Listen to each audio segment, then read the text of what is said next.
Hello Shabina ma'am, welcome to Bol Bollywood. और firstly इतनी incredible journey रही है आपकी कि बात करना बहुत ही इंटरेस्टिंग रहेगा उसके बारे में। सो एज अ डांसर से कोरियोग्राफर आपकी जर्नी इतनी अमेजिंग रही है, आपके लिए कैसी रही है? It's been amazing to be frank. जब आपको सरप्राइजेस मिलते हैं ना लाइफ में, आप चलते रहते हो, आपको पता नहीं नेक्स्ट क्या आने वाला है, लेकिन जो आने वाला है मैं उसे कबूल कर लूँगी। मेरी जर्नी ऐसी रही है, तो इट्स लाइक फ्लो के साथ बहती चली गई। मैं एक्टिंग इंस्टीट्यूट में थी, 7th 8th स्टैंडर्ड से डांस सीख रही थी, एक्टिंग सीख रही थी। गणेश हेगड़े जी ने मुझे बुलाया असिस्टेंट बनने के लिए। वहाँ से मैंने खामोशी फिल्म की उनके साथ, और फिर ये जर्नी चलती रही। फिर गणेशाचार्य जी के साथ असिस्टेंट किया, फिर प्रभु देवा जी के। तो ये फ्लो चलता चला गया और मैं बस सही वक्त पे सही चीज़ें करती चली गई शायद। इसीलिए ये जर्नी मेरी इंडस्ट्री में बहुत इंटरेस्टिंग रही।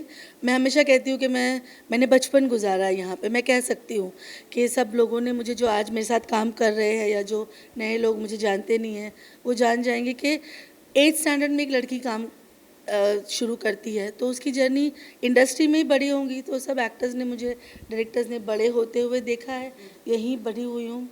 फिर 19-20 साल की थी, पहला ब्रेक मिल गया एज ए कोरियोग्राफर। मैं माधुरी दीक्षित बनना चाहती हूँ, और उसके बाद no looking back and back to back फिल्में करती चली गई। फिर एक दिन आया, मुझे एक रिकग्निशन मिली एक फिल्म से, वो थी प्रेम रतन धन पायो। उस गाने को बहुत सराहा लोगों ने। इंडस्ट्री का पुराने नए बच्चे, कोई ऐसा फ़र्द नहीं है, कोई ऐसा स्टार नहीं जिसने उस पर डांस नहीं किया। और वहाँ जाके मेरी जर्नी को एक पुश मिला। उसके पहले काम मिल रहा था, फिल्में कर रही थी, लेकिन जिसे कहते हैं ना एक नाम बड़ा होना, हर एक कोरियोग्राफर को वो एक गाना चाहिए होता है।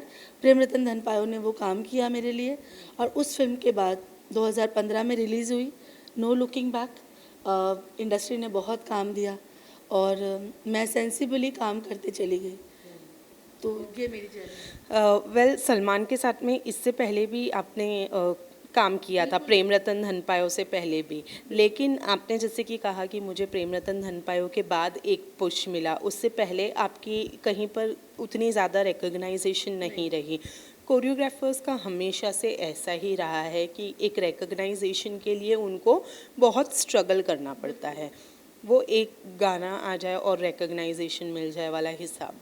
तो इतना स्ट्रगल सिर्फ कोरियोग्राफर्स को ही क्यों? क्योंकि और भी दूसरे फील्ड्स हैं जहाँ पर इतनी प्रॉब्लम्स नहीं फेस करनी पड़ती है दूसरों को, सिर्फ कोरियोग्राफर। सी 2 रीज़न है क्यों कोरियोग्राफर।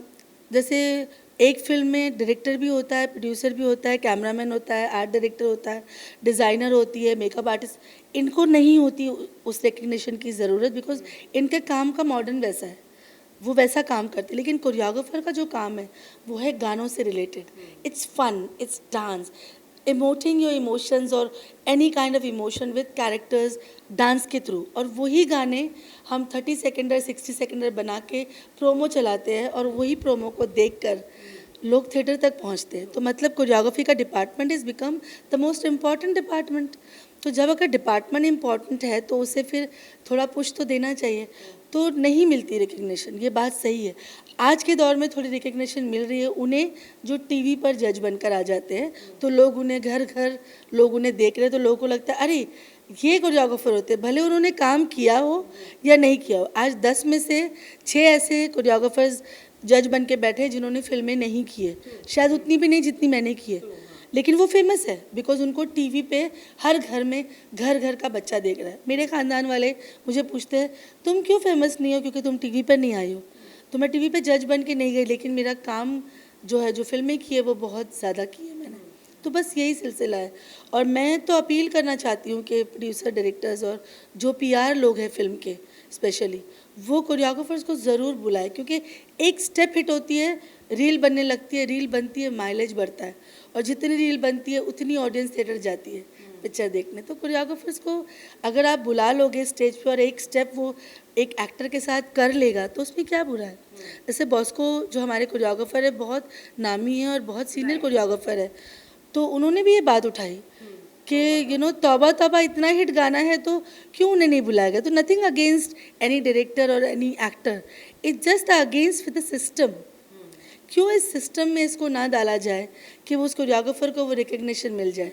बेचारा कोरियोग्राफर अपने गाने पे रील बनाता है और फिर पोस्ट करता है कि ये गाना मैंने किया है, या फिर हम बिहाइंड द सीन बनाते हैं और बोलते हैं देखो ये गाना हमने किया है। तो जितने लोग देख रहे हैं, जो नहीं देख रहे वो नहीं देख रहे।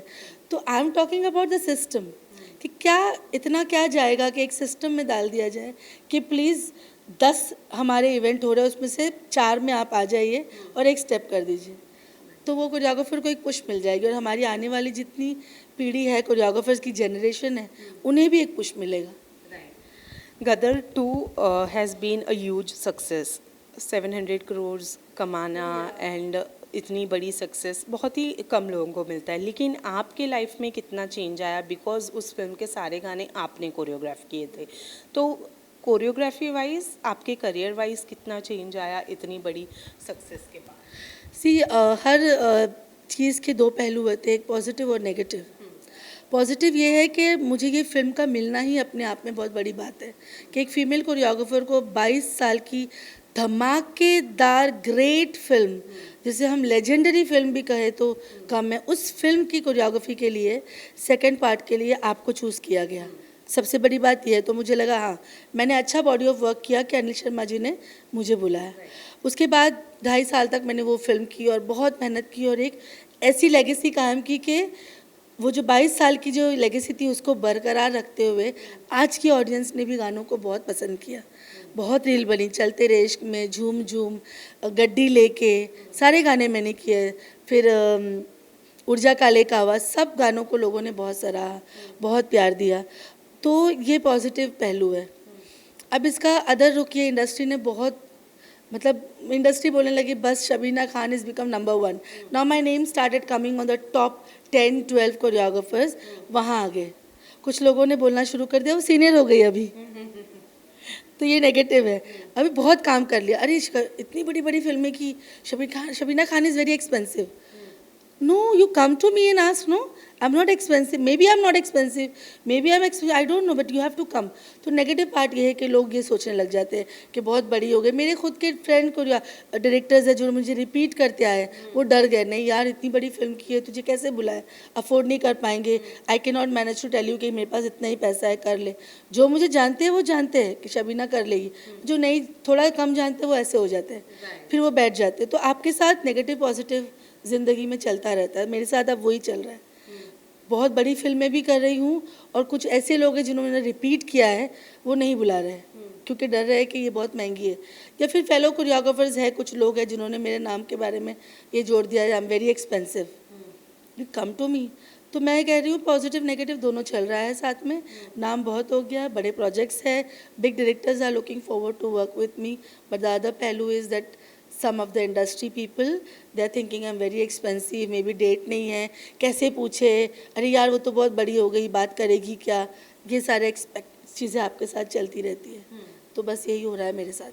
सो जैसे कि आपने कहा रियलिटी शोज़ में जजेस बन के जाना एक वो अलग पहलू होता है। रेमो डिसूज़ा की अगर मैं बात करूं, वो जज रहे हैं, लेकिन जितने भी हम अपकमिंग कोरियोग्राफर्स या डांसर्स को देखते हैं बहुत तारीफ़ करते हैं वो रेमो की कि हमें हमारे करियर में पिक देने आगे बढ़ाने वाले रेमो सर है, बहुत सपोर्टिव है।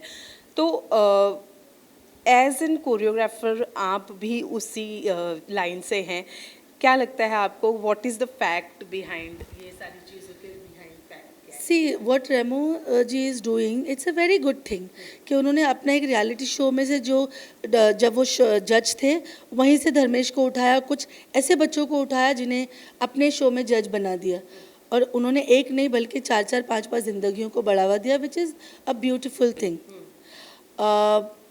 जैसे उन्होंने करिश्मा, एक कोरियोग्राफर फीमेल है, उन्हें रिकग्निशन दिला दी बुला के, शक्ति को, धर्मेश को और other, which is a very good thing. तो उन्होंने अपनी एक दुनिया बना ली, जिन्हों को उन्होंने उठाया, उन्होंने अपने शो में बैठा दिया और वो बढ़ रहे। तो उन्होंने अपनी एक दुनिया बनाई, which is a marvellous thing, very good thing. Now other judging platforms, why they did not call me, I don't no. If they call me I will definitely go, but they did not call me yet. May be उनके दिमाग में क्या चल रहा है या ये कौन सी एक टीम है, ये क्या है, ये सिस्टम क्या है, मैं नहीं जानती। बट या जो भी कोरियोग्राफर आपको बुलाते हैं। अभी ऐसा हो गया है कि उन्होंने ज़्यादा फिल्में नहीं भी की है तो वो जज बन के बैठे हुए हैं। मैंने कहा ना ऐसे ही, तो ये एक सिस्टम है जो हम समझ नहीं सक रहे हैं क्या सिस्टम है। मतलब न्यू कमर्स को तो उनका सपोर्ट है, बट जो कोरियोग्राफर्स है इंडस्ट्री में उनको सपोर्ट है कि नहीं, बेसिकली मेरे को आई don't no, see it's a group thing. जैसे फिल्में भी आजकल वही चल रहा है कि आपका ग्रुप है, आप अपना खानदान, 4 बड़े प्रोडक्शन हाउस है, उन्होंने अपना खानदान बना लिया है। उनकी छत्र छाया के अंदर जो कोरियोग्राफर है, डायरेक्टर है, वो कंटिन्यूसली उनके साथ काम कर रहे हैं। आप उस छत्र छाया में चले जाते हो तो आप बन जाते हो, और जो नहीं चाहते वो नहीं बनते। तो ये एक सिस्टम है जिससे हम पूरा नहीं पढ़ सकते और हम इसको सुधार नहीं सकते। बस ये सिस्टम है, चला आ रहा है, चलता रहेगा। सलमान खान के साथ में आपका रिलेशनशिप बहुत अच्छा रहा है, वो जितने भी आपने उनकी फिल्में की है उसकी वजह से, लेकिन ये बॉन्ड बनाना कितना डिफ़िकल्ट या कितना इजी रहा आपके लिए? बिकॉज सलमान खान वो पर्सन ही नहीं है जिनके साथ में इतने जल्दी कोई मर्ज हो जाए, या वो तो उनके साथ में आपका सी सलमान सर का ऐसा है कि उन्होंने, जैसे मैंने कहा, उन्होंने मुझे एज एन असिस्टेंट देखा है, जो मैं उनको डांस सिखा रही हूँ और उसके बाद कैमरा के नीचे जब वो डांस, मैं वहाँ डांस कर रही हूँ, तो he seen my journey, he was very fond of me as a dancer assistant. तो जब प्रेम रतन धन पायो में मेरा नाम आया और उन्होंने मना नहीं किया, अगर वो मना कर देते तो शायद सूरज जी मुझे नहीं लेते, बट इसे no no I know Shabina, ले लो उसको। तो उनके हाँ बोलने से मुझे वो फिल्म मिल गई, तो मैं उन्हें अपना फरिश्ता कहती हूँ। उनका बहुत बड़ा योगदान है मेरे करियर में, मेरे आगे बढ़ने में। उन्हें मेरा टैलेंट रिकग्नाइज़ किया उन्होंने और मुझे काम दिया। तो उन्होंने मुझे जय हो में गाना दिया था सबसे पहले, प्रेम रतन के पहले उन्होंने जय हो फिल्म आई थी, उसमें एक टाइटल सॉन्ग दिया था कि गाना शबीना तू कर, वो किया मैंने। उसके बाद प्रेम रतन धन पायो, उसके बाद राधे, हुड़ दबंग, उनकी हर फिल्म में उन्होंने मुझे बुलाया और काम दिया। तो एक बड़ा स्टार जब आपको सपोर्ट करता है ना, तो आप भी बड़े हो जाते हो उनके साथ। ये सपोर्ट नहीं होता तो शायद मैं नहीं बन पाती। तो मेरे लिए वो फरिश्ता सिफत है। मैं उनकी सेहत के लिए हमेशा दुआ मांगती हूँ, and I want him to keep acting. बस वो काम करते रहे ज़िंदगी भर। लेकिन सलमान के अलावा आपने अमिताभ बच्चन जी के साथ भी काम किया है, एंड अगर मैं उनकी बात करूं तो एज एन एज वाइज अगर देखा जाए, कितनी डिफ़िकल्टी होती है उनको कोरियोग्राफ करने में? इनके बारे में अगर बताऊँ ना, ज़्यादा छोटे से मैं बता सकती हूँ कि ये इतने फोकस्ड है, क्योंकि ये इतने लेजेंड कैसे बने? ये लेजेंड बने अपनी चीज़ों की वजह से। फोकस, डिटर्मिनेशन इतना ज़्यादा इनके अंदर कि इन्होंने मुझे पहले बार सेट पे आते ही कंफर्टेबल कर देते थे। अमित जी, मास्टर जी कैसे हैं आप? तो अमिताभ बच्चन आपको मास्टर कहता है तो आप वहीं पे कॉन्फिडेंट हो जाते हो। तो इतना कॉन्फिडेंस दिया कि मुझे डर नहीं लगे। उन्होंने ही मुझे कॉन्फिडेंस दिया। बोमन ईरानी, डैनी सर, अनुपम जी, इन लोगों ने इतना कॉन्फिडेंस दिया, and they would behave like kids in front. नहीं हमें नहीं आएगा, सिखाओ सिखाओ। बहुत रिहर्सल किया, बहुत। ये लेजेंड्स क्यों बनते हैं? इनके अपने ही चीज़ें कुछ ऐसी है कि ये लेजेंड हो जाते हैं अपने आप में। इनसे सीखना चाहिए। तो बस इनके साथ एक्सपीरियंस मुझे बहुत कमाल का था। एज ए फीमेल कोरियोग्राफर इनके साथ काम करने का मौका मिला, ये बहुत बड़ी बात है अपने आप में, यू नो। ऑलराइट, लास्टली जाने से पहले ऑब्वियसली जानना चाहेंगे क्या है अपकमिंग प्रोजेक्ट्स में, आगे कहाँ देखने के लिए मिलने वाला है आपका काम? आज बहुत अच्छे कुछ म्यूज़िक वीडियोस डायरेक्ट किए हैं मैंने, वो कमाल के म्यूज़िक वीडियोस है, वो आने वाले हैं। और प्रोड्यूस किए हैं कुछ म्यूज़िक वीडियोस, कुछ शॉर्ट फिल्म्स, वो भी आने वाली है मेरे खुद के यूट्यूब चैनल पर। और lineup of the films are very good माशाल्लाह। एक फिल्म जर्नी जो अभी ख़त्म हुई अनिल शर्मा जी की, बहुत बड़ा डांसिंग गाना उसमें हमने किया है, गीली माचिस, वो आएगा। Audience please wait and watch Geeli Machis for journey फिल्म का नाम might change, I don't know. और नाना पाटेकर जी है, उनका डांस देखना है, उनको देखना है, फिल्म देखिएगा। जर्नी से बहुत I am looking forward for journey. उसके बाद भी 3-4 बड़े का प्रोजेक्ट्स है। And stay tune audience, don't go away. आपका सपोर्ट मुझे मिला है, अभी भी सपोर्ट करिए और wait and watch for some amazing songs. क्योंकि आपने प्रेम रतन धन पायो की बात कही है, तो ऑब्वियसली हम आपको कैसे वो हुक स्टेप देखे बिना जाने दे सकते हैं? तो